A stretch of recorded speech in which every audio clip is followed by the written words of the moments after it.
Hello guys, this is the actual my modification inside the transmitter, my SJRC F11.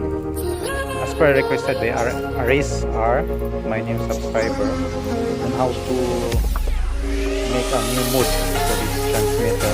Actually, I removed the internal antenna, then I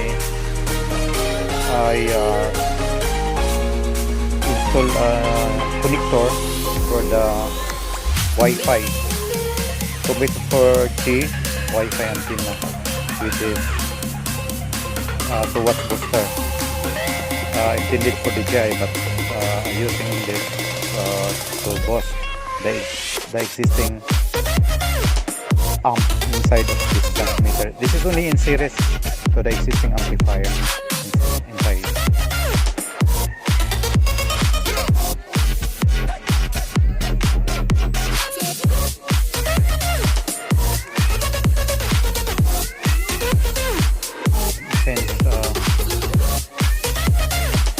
This is different center conductor of this antenna. You need some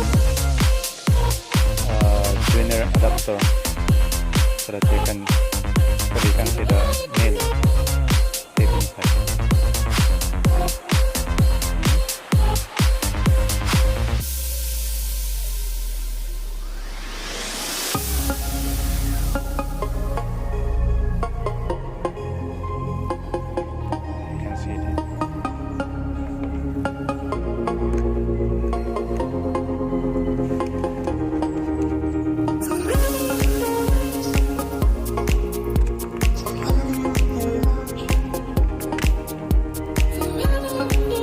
You have to be very careful to cover it back, to cut the wire.